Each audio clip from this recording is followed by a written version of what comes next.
Hello दोस्तों, आप सभी का स्वागत है आपके अपने YouTube channel sine math classes में। और आज ये चतुर्भुज का यानी ज्योमेट्री में जो चतुर्भुज चल रहा है क्वाड्रिलेटरल, उसका ये तीसरा क्लास है। इसका 2 क्लास कंप्लीट हो चुके हैं। अगर आपने नहीं देखा है तो चैनल के प्लेलिस्ट पे जाइए, वहाँ पर आपको दोनों पार्ट देखने को मिल जाएंगे।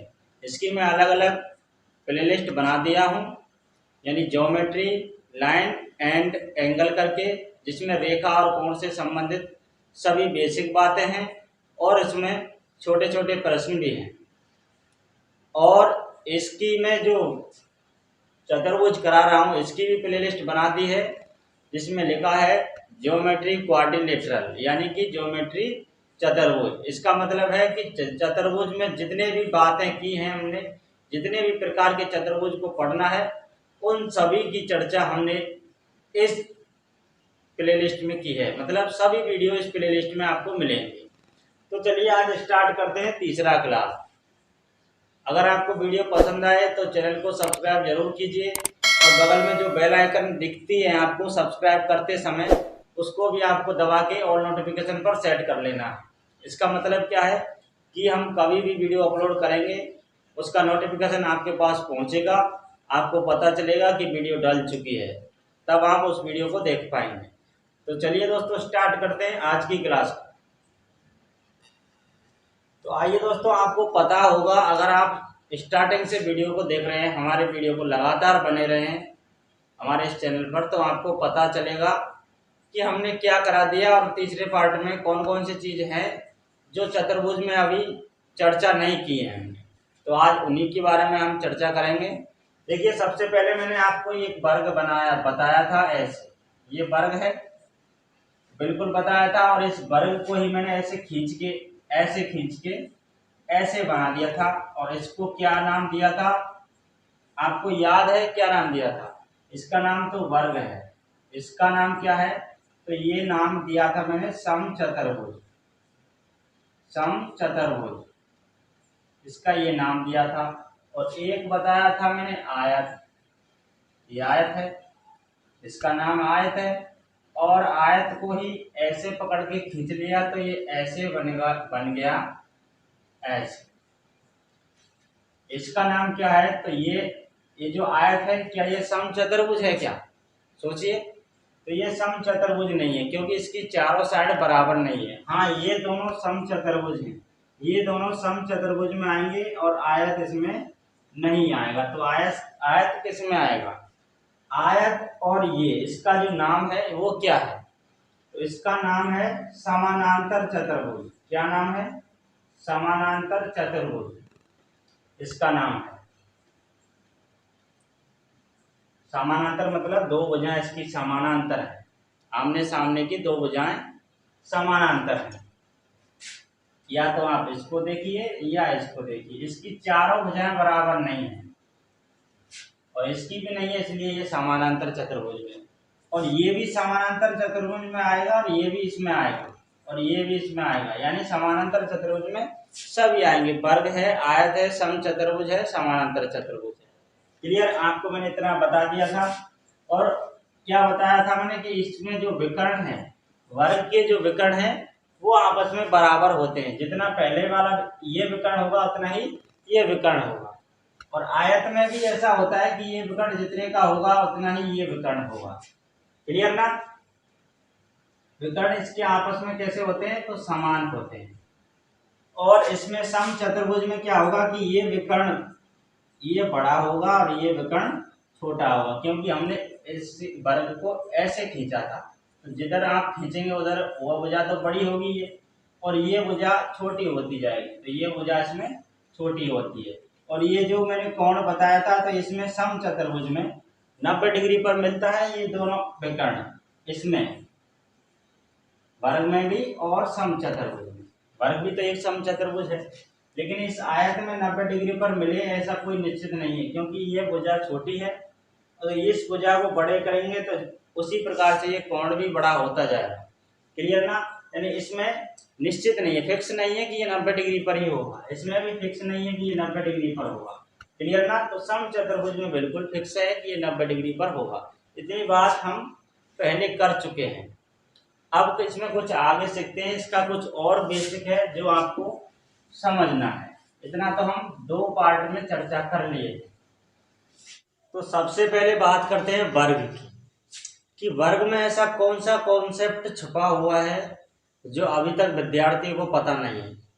कुछ विद्यार्थियों को पता होगा, और जो पहली बार इस ज्योमेट्री को देख रहे हैं, उनको पता भी नहीं होगा कि इस वर्ग में क्या कॉन्सेप्ट छुपा हुआ है। तो सभी देखेंगे, जो मैं सामने कराऊंगा उसको बड़े ध्यान से देखना है, और जितनी मैं नोट लिखा हूं, यानी इम्पोर्टेंट बिंदु जिनको लिखा हूं, उनको आपको अपनी कॉपी में और अपने माइंड में सेट करते हुए चलना है। तो सबसे पहले देखिए वर्ग, ये वर्ग है, तो बिल्कुल आपको दिख रहा है ये वर्ग है। इस वर्ग में क्या छुपा हुआ है, तो इसका नाम दे दूं मैं ABCD, और ये होता है इसमें विकर्ण। ये तो इतना तो आप सभी जानते हैं कि ये विकर्ण है, क्लियर ना। तो क्या इसमें क्या छुपा हुआ है, तो समानांतर चतुर्भुज में, मैं समानांतर चतुर्भुज की बात कर रहा हूं अभी। समानांतर चतुर्भुज में ध्यान से देखिए इस नोट को, बिल्कुल आपके बहुत काम आने वाली है। समानांतर चतुर्भुज में सभी, ऐसे लिखिए, सभी भुजाओं के वर्गों का योग उसके दोनों विकर्णों के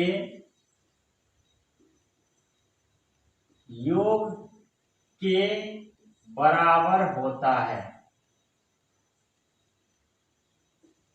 बराबर होता है।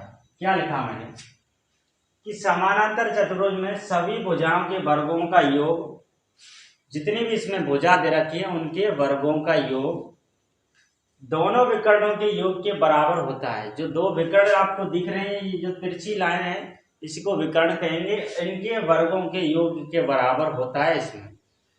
अब आप सोच रहे होंगे कि कैसे बराबर होता है, इन भुजाओं के वर्गों का योग इन विकर्णों के योग के बराबर कैसे होता है। तो भाई मैथ में तो सभी चीजों को सिद्ध करते हुए चलना है। मैथ में तो कोई ऐसा काम है नहीं कि रटने वाली चीज है कोई, इसमें तो सभी सिद्ध होता है।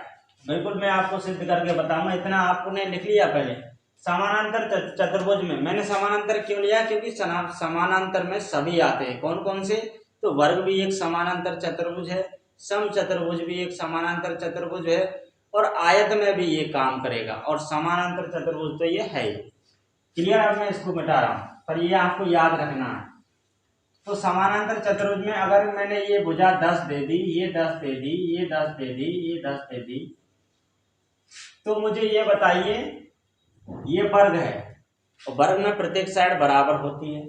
तो इसमें होता क्या है कि AB का स्क्वायर प्लस BC का स्क्वायर और प्लस CD का स्क्वायर और प्लस DA का स्क्वायर या AD का स्क्वायर कह सकते हो, ये बराबर होगा सभी का योग। किसके, तो ये है D1 और ये है D2, विकर्ण कहते हैं इसको। तो D1 के स्क्वायर के बराबर और प्लस D2 के स्क्वायर के योग के बराबर।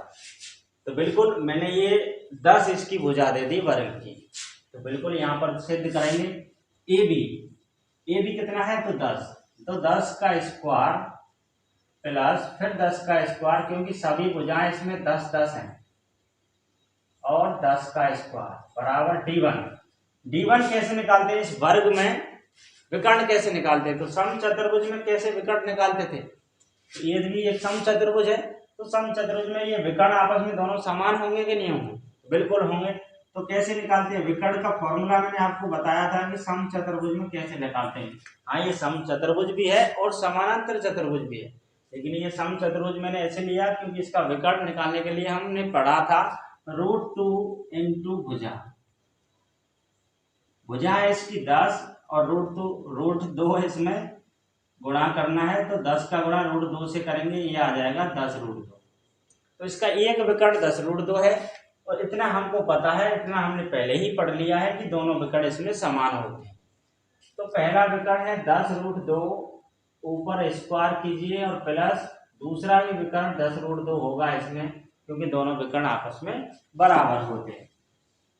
तो चलिए इसको करते हैं। 10 का स्क्वायर होता है 100, प्लस फिर 10 का स्क्वायर 100, फिर 10 का स्क्वायर 100, और ये भी 100। अब इसको करते हैं, तो 10 का स्क्वायर होगा 100 इंटू 2 से ये रूट खत्म हो जाएगा तो 2, और 10 का स्क्वायर फिर 100, और ये फिर रूट खत्म हो जाएगा इंटू 2। अब 100 कितनी बार है? एक बार, दो बार, तीन बार और चार बार, तो ये 400 हो गया। और 100 दूनी 200, फिर 100 दूनी 200, 200 और 200 कितने होते हैं? तो ये 400 होते हैं। तो बताइए सिद्ध हुआ कि नहीं हुआ कि समानांतर चतुर्भुज में सभी भुजाओं के वर्गों का योग बराबर होता है उसके दोनों विकर्णों के योग के बराबर। तो बोलिए समझ में आ गया इतना? चलिए ये तो मैंने वर्ग लेके किया। अब आपको पता है कि समानांतर चतुर्भुज में तो आयत भी आता है, तो चलिए अब आयत पर सिद्ध करके देखते रहे क्या ये समान आता है, बराबर आता है। क्या मैंने ये जो बात कही क्या ये वर्ग पर ही काम करती है, आयत पर नहीं करती है? नहीं, ऐसा नहीं है, आयत भी काम करेगी अगर आयत समानांतर चतुर्भुज भी है। तो चलिए मैं इसको मिटाता हूं और आपको आयत पर सिखाता हूं कि आयत पर ये काम करेगा या नहीं करेगा। तो ये लीजिए मैंने आयत बना दिया, क्या दिक्कत है? ये लीजिए आयत बन गया। आयत में नाम दे देता हूं मैं ए, बी, सी और डी। ये विकर्ण है, ये भी विकर्ण है। इसकी एक भुजा क्या है? तो ये आपको बताइए 90 डिग्री पर मिलता है कि नहीं मिलता है? तो कोई इसका फिक्स नहीं है कि ये 90 डिग्री पर मिलता है, क्योंकि ये जो भुजा है ये छोटी है, ये बड़ी है। ये भुजा बड़ी भी हो सकती है और छोटी भी हो सकती है, इसलिए ये कोण चेंज होते रहता है, इसलिए 90 डिग्री पर फिक्स नहीं है, कह नहीं सकते कि ये 90 डिग्री पर है। अगर इसकी एक भुजा 4 है और ये 3 है, क्योंकि इसमें ये भुजा तो बड़ी होगी और ये भुजा छोटी होगी, क्योंकि ये लंबाई है और ये इसकी चौड़ाई है। तो इसमें विकर्ण कैसे पता करेंगे? आपको फॉर्मूला तो वही लगाना है, कौन सा? ए बी का स्क्वायर प्लस बी सी का स्क्वायर और प्लस सी डी का स्क्वायर और प्लस डी ए का स्क्वायर बराबर होता है D1 का स्क्वायर प्लस D2 का स्क्वायर। इसको आप D1 मानिए, इसको D2 मानिए। क्लियर ना? चलिए अब करते हैं। अब इसका पहले विकर्ण निकालना पड़ेगा, क्योंकि भुजा तो हमने पता कर ली, ये 4 है तो ये भी 4 है, ये 3 है तो ये भी 3 है। अब विकर्ण कैसे निकालेंगे? तो विकर्ण ऐसे निकालेंगे, आप उससे मत निकालना जो सम चतुर्भुज में निकालते हैं, √2 इंटू भुजा, उसमें सभी भुजाएं समान होती हैं और इसमें सभी भुजाएं असमान हैं, क्योंकि ये 4 है ये 3 है, तो है ना असमान भुजा। ये 4 ये 4 ये 4 होती, तब उसको निकालते हैं √2 इंटू भुजा, यानी भुजा इंटू √2, कुछ भी कर सकते हो। तो इसमें आप कैसे निकालेंगे विकर्ण, कैसे निकालेंगे? तो इस त्रिभुज को देखिए, इसको मैं अभी निकाल के बाहर रखता हूं आपके सामने। ये लीजिए, ये रख दिया, ये 3 है, ये बी है, ये सी है और ये ए है, और ये इस पर 90 डिग्री का कोण है। तो 90 डिग्री के कोण के सामने क्या होता है? तो ये कर्ण होता है, और समकोण त्रिभुज का नियम क्या है? और नीचे कितना है? तो ये 4 है। तो समकोण त्रिभुज का नियम होता है कि कर्ण का स्क्वायर बाकी दोनों भुजाओं के वर्गों के योग के बराबर होता है, यानी कि लंब का स्क्वायर और प्लस आधार का स्क्वायर। ये लंब है, ये आधार है। कर्ण कितना है इसमें? AC है। कर्ण ये आपको पता करना है, ये कर्ण काम करता है इस विकर्ण को दर्शाएगा आपको, क्योंकि इसी त्रिभुज को मैंने निकाल के बाहर रख दिया है आपके सामने। लंब है, इसमें 3 का स्क्वायर 9 होता है, आधार है 4 का स्क्वायर 16 होता है। इस पर से अगर स्क्वायर हटाएंगे तो इधर रूट चलेगा, 16 और 9 25 हो जाएंगे, और 25 का वर्गमूल होता है 5। कितना होता है? 5। तो ये जो विकर्ण है ये कितने का आ गया? तो ये आ गया भाई 5 का। और ये विकर्ण कितने का है? तो ये भी 5 का है। क्लियर ना? अब हम इस पर सिद्ध कर देते हैं। AB कितना है? 4 का स्क्वायर प्लस BC कितना है? तो 3 का स्क्वायर प्लस सी डी कितना है 4 का स्क्वायर और डी ए कितना है 3 का स्क्वायर। डी वन क्या है तो 5, तो 5 का स्क्वायर प्लस डी टू क्या है तो 5 का स्क्वायर, क्योंकि दोनों विकर्ण इसमें बराबर होते हैं। क्लियर ना? तो 4 का स्क्वायर होता है 16, 3 का स्क्वायर 9 और 4 का स्क्वायर 16 प्लस 3 का स्क्वायर 9 बराबर 5 का स्क्वायर 25 और फिर 5 का स्क्वायर 25। 16 9 25, 16 9 25 मिलके होते हैं 50। 25 25 कितना होते हैं तो 50। अब बताइए क्या आपकी समझ में आया? इसमें भी ये सिद्ध हो चुका है कि समानांतर चतुर्भुज में, फिर मैं एक बार आपको समझा देता हूँ उस जो नोट लिखाई थी मैंने, और ये वर्ग और जो आयत पर मैंने आपको सिद्ध करके बताया है उस नोट को एक बार और सुन लीजिए कि समानांतर चतुर्भुज में सभी भुजाओं के वर्गों का योग उसके दोनों विकर्णों के योग के बराबर होता है, विकर्णों के योग के बराबर होता है। दोनों विकर्ण इसमें समान होते हैं यानी बराबर होते हैं। अब चलिए प्रश्न आपको करवाते हैं। बेसिक बात मैंने आपको काफ़ी बता दी है और धीरे धीरे आपको बताते हुए चलेंगे आगे जब चलेंगे जब, लेकिन अभी आपको प्रश्न करवाते हैं। इसको पहले मैं मिटा देता हूँ। आइए दोस्तों, मैंने एक प्रश्न लिख दिया है आपके सामने, छोटा सा प्रश्न है जो अभी मैंने आपको बेसिक बातें बताई थी उस पर ही निर्भर है ये प्रश्न, उसी के हिसाब से होगा। तो देखिए समानांतर चतुर्भुज की दो लगातार भुजाएं 9 व 7 हैं। ये देखिए ये 9 है भुजा और ये 7 है, इसमें ये भी 7 होगी और ये भी 9 होगी। क्लियर ना? और d1 बराबर 8 हो तो d2 बराबर क्या होगा? d1 मतलब पहला विकर्ण दिया है और d2 इसमें दूसरा विकर्ण पूछा है। ये आयत दिया है, आयत की दोनों साइड इसने खींच ली है।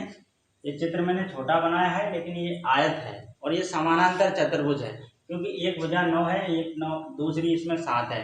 अगर ये वर्ग होता तो प्रत्येक साइड इसकी बराबर होती। जो ये है समानांतर चतुर्भुज, और समानांतर चतुर्भुज में भी ये आयत है। ठीक है, क्योंकि आयत को इसने कान पकड़ के ऐसे खींच लिया तो ये समानांतर चतुर्भुज हो गया, इसका एक नाम है समानांतर चतुर्भुज। तो चलिए इसमें d2 निकालते हैं। तो क्या बताया था मैंने समानांतर चतुर्भुज में अभी कि ए बी का स्क्वायर प्लस बी सी का स्क्वायर प्लस सी डी का स्क्वायर प्लस डी ए का स्क्वायर बराबर होगा d1 का स्क्वायर प्लस d2 का स्क्वायर। क्या याद है आपको?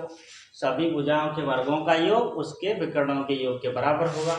अब इस पर मान रख दीजिए ए बी कितना है 9, 9 का स्क्वायर होता है 81, डी सी है इसमें 7, 7 का स्क्वायर होता है 49, प्लस सी डी है इसमें 9, 9 का स्क्वायर 81 और डी ए है इसमें 7, 7 का वर्ग होता है 49। d1, अब बात आती है d1 इसमें कैसे निकालें?